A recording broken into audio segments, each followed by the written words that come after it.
Hello, everyone, and welcome to another section of 5 Minutes of Magic with Princess Carlina, warrior writer. So, at the moment, because I am injured, I don't know if you know, I've got a broken wrist and elbow, and it's been quite painful and difficult. I haven't been able to do, all the usual other stuff with videos. So we're going live. So if you are here, say hello. And if you're not, maybe leave me a comment below. This is also an opportunity to why not subscribe to my channel, um, and click on the bell for notifications and all that stuff.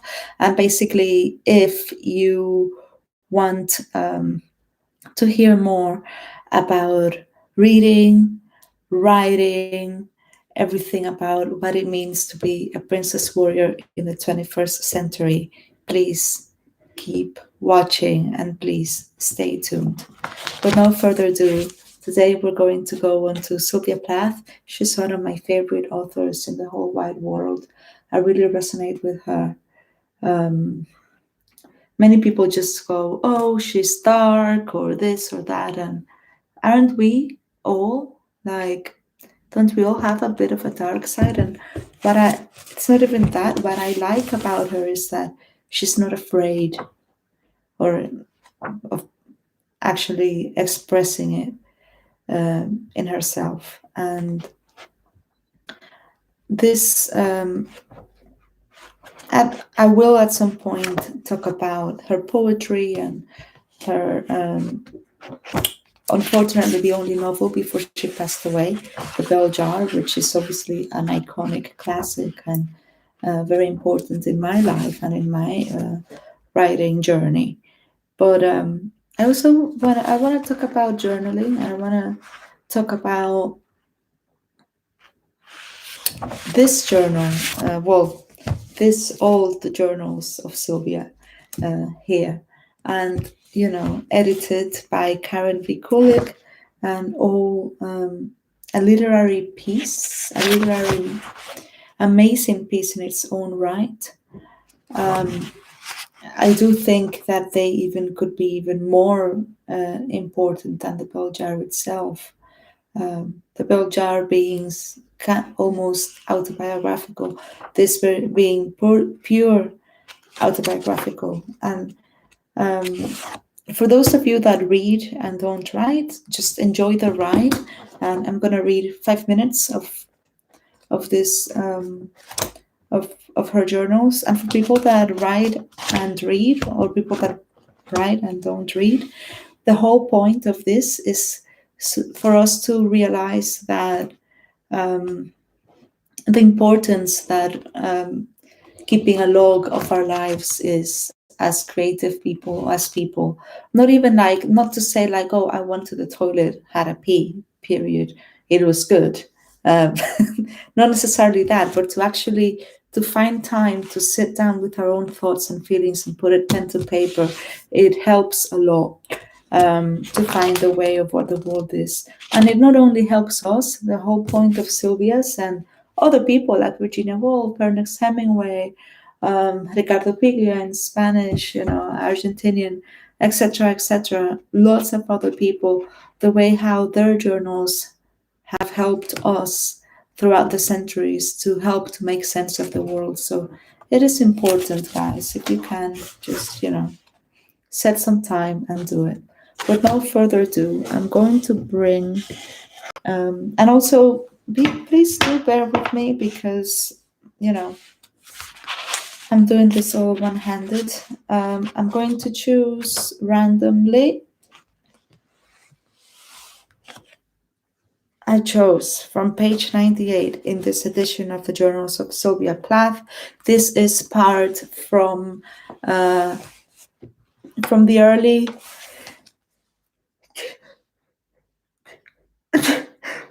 oh, sorry. This sorry.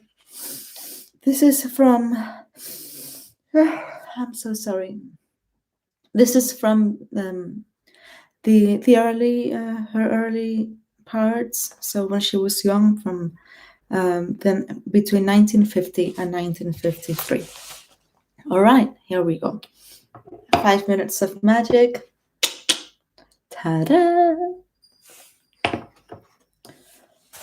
Why am I so perturbed by what others rejoice in and take for granted? Why am I so obsessed? Why do I hate what I am being drawn into so inexorably?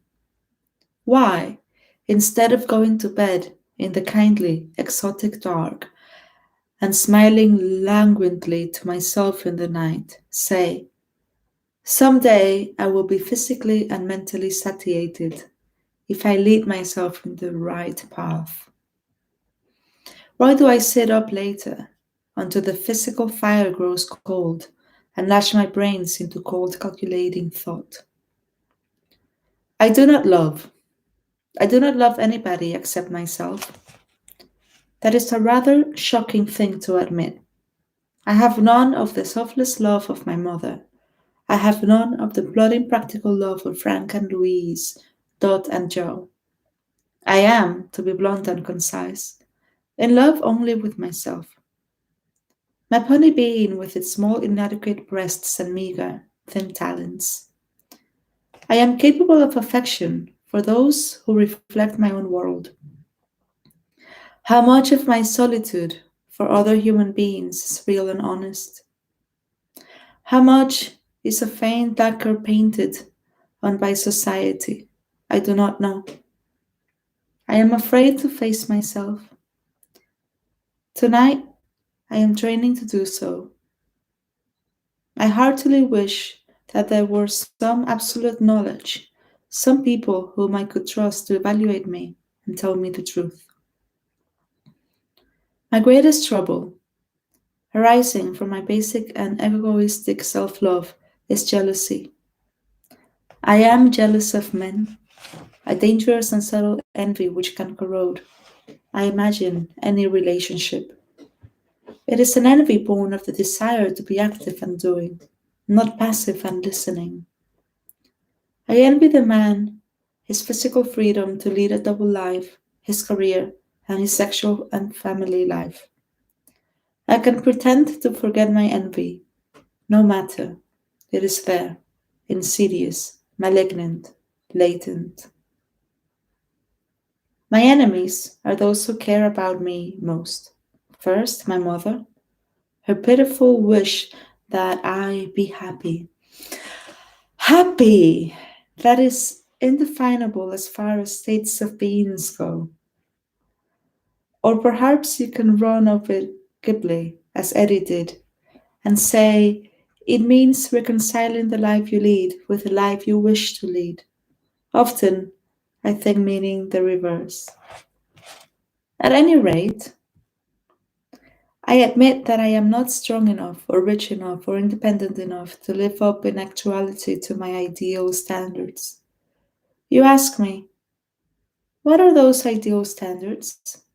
Good for you. The only escape, do I sound Freudian? From the present setup as I see it, is in the exercise of a phase of life inviolate and separate from that of my future mate, and from all males with whom I might live. I am not only jealous, I am vain and proud.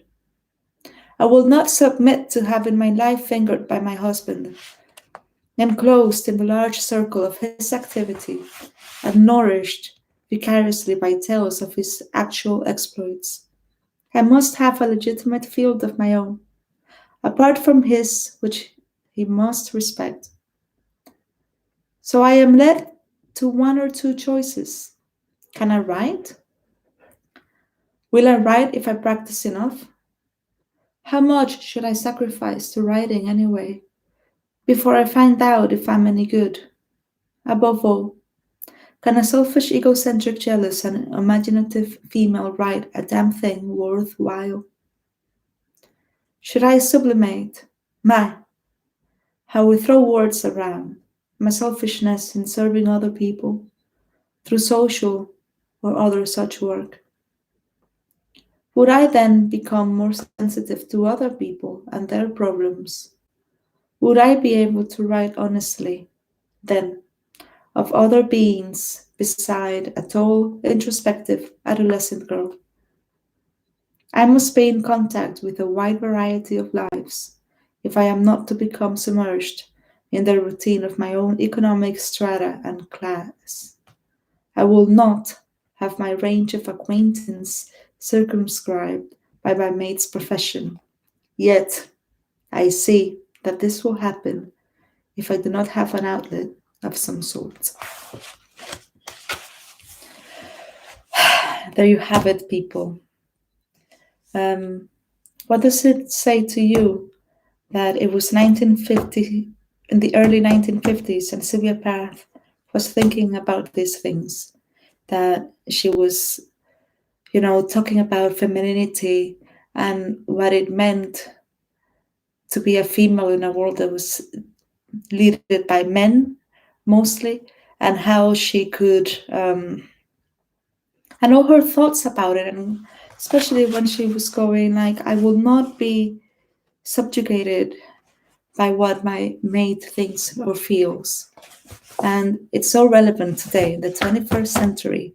I think that we are still, as people, as women, still, sometimes I still feel that way. And it's like, no, I will not. I will stand by my own 2 feet.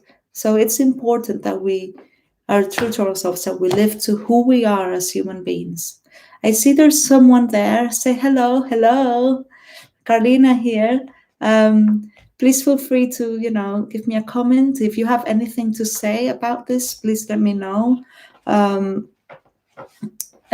For those of you that are not watching live, let me know in the comments below. What do you think about Sylvia Plath? What do you think about how she feels, how we should stand as people, as women, and that she's such an inspiration to me. I know that obviously other things happened later on, but the way how she was so young and she was so determined to find a life of her own.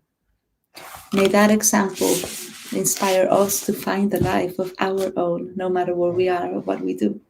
So, from my heart to yours, thank you so much for watching. Please don't forget to subscribe if you haven't already for more 5 minutes of magic, in which I will read to you stories, books that resonate. I think for this next kind of section, next other 4 videos, I will be doing journals, because I think journals is the basis of who we are and how we kind of interpret human life, and therefore in storytelling. And so I will share other things about, what it is to be a princess warrior. Like I said, living life in the 21st century, taking from the old and new. Thank you so much for watching. Lots of love, Carlina. Ya saben.